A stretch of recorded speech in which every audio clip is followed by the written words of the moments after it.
Hello UFO fanatics. Part 2 of Project Paperclip.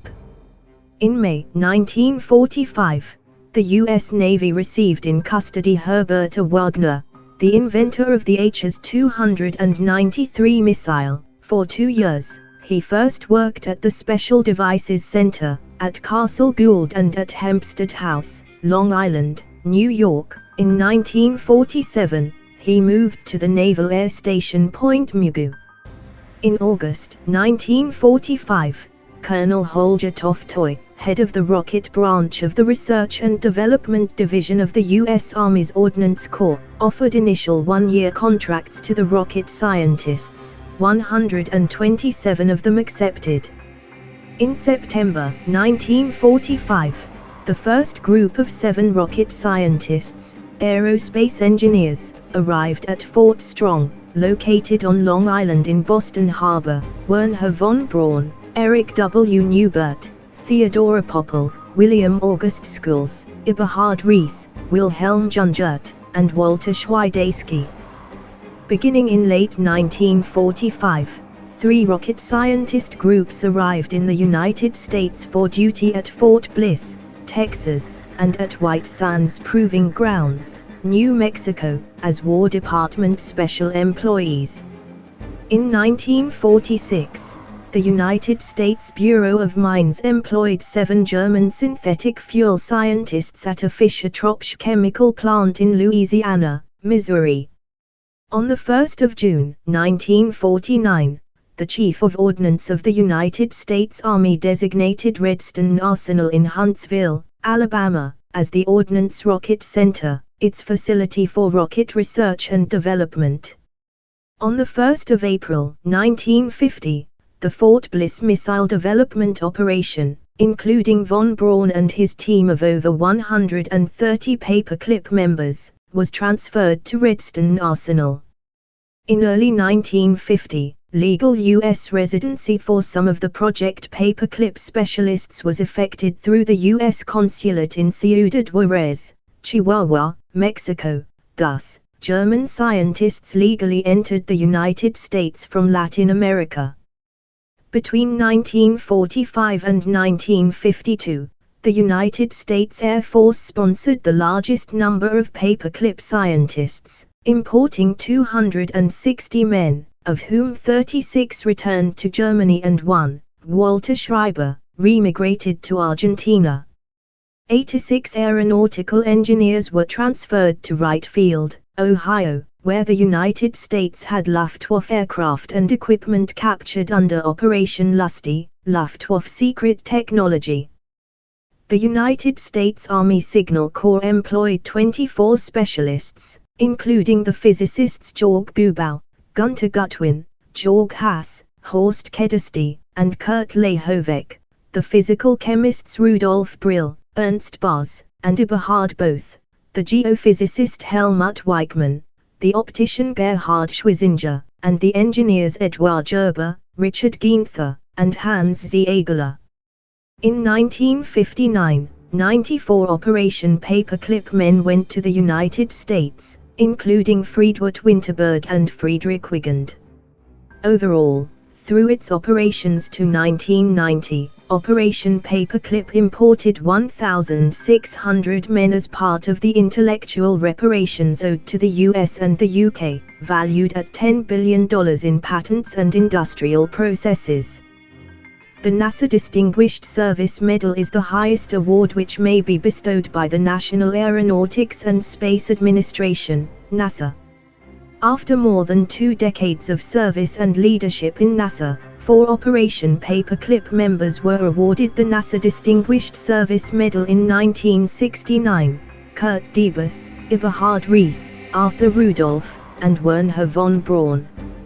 Ernst Geisler was awarded the medal in 1973. The Department of Defense Distinguished Civilian Service Award is the highest civilian award given by the United States Department of Defense. After 2 decades of service, Operation Paperclip member Siegfried Niemeyer was awarded the Department of Defense Distinguished Civilian Service Award in 1966. The Goddard Astronautics Award is the highest honor bestowed for notable achievements in the field of astronautics by the American Institute of Aeronautics and Astronautics, AIA. For their service, 3 Operation Paperclip members were awarded the Goddard Astronautics Award: Wernher von Braun, 1961, Hans von Ahane, 1967, and Kraft Arnold A. Rick, 1984. The U.S. Space and Rocket Center in Huntsville, Alabama, owns and operates the U.S. Space Camp. Several Operation Paperclip members are members of the Space Camp Hall of Fame, which began in 2007. Wernher von Braun, 2007, Georg von Tiesenhausen, 2007, and Oscar Holderer, 2008. The New Mexico Museum of Space History includes the International Space Hall of Fame. 2 Operation Paperclip members are members of the International Space Hall of Fame: Wernher von Braun, 1976, and Ernst Steinhoff, 1979. Hubertus Struld was inducted in 1978 but removed as a member in 2006. Other closely related members include Willy Ley, 1976, a German-American science writer, and Hermann Oberth, 1976, a German scientist who advised von Braun's rocket team in the U.S. from 1955 to 1958. 2 lunar craters are named after paperclip scientists: Debus after Kurt Debus, the first director of NASA's Kennedy Space Center, and von Braun. Wernher von Braun was chief architect of the Saturn V launch vehicle, which enabled human missions to the Moon. Adolf Bussmann was responsible for the swept wing, which improved aircraft performance at high speeds. Before his official approval of the program, President Truman, for 16 months, was indecisive on the program. Years later, in 1963, Truman recalled that he was not in the least reluctant to approve paperclip, that because of relations with the Soviet Union this had to be done, and was done. Several of the paperclip scientists were later investigated because of their links with the Nazi Party during the war. Only one paperclip scientist, Georg Rickhey, was formally tried for any crime, and no paperclip scientist was found guilty of any crime, in America or Germany. Rickhey was returned to Germany in 1947 to stand at the Dora trial, where he was acquitted. In 1951, weeks after his U.S. arrival, Walter Schreiber was linked by the Boston Globe to human experiments conducted by Kurt Blom at Ravensbrück, and he emigrated to Argentina with the aid of the U.S. military. In 1984, Arthur Rudolph, under perceived threat of prosecution relating to his connection, as operations director for V-2 missile production, to the use of forced labor from Mittelbau Dora at the Mittelwerk, renounced his U.S. citizenship and moved to West Germany, which granted him citizenship.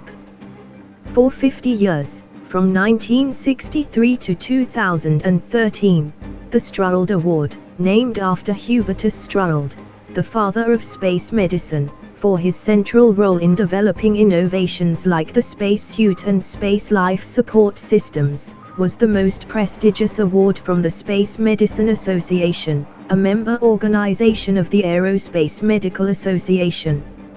On the 1st of October, 2013, in the aftermath of a Wall Street Journal article published on the 1st of December, 2012, which highlighted his connection to human experiments during WW2, the Space Medicine Association's Executive Committee announced that the Space Medicine Association Strud Award had been retired. Thanks for watching. Like and subscribe for more in order to stay tuned for my next episode.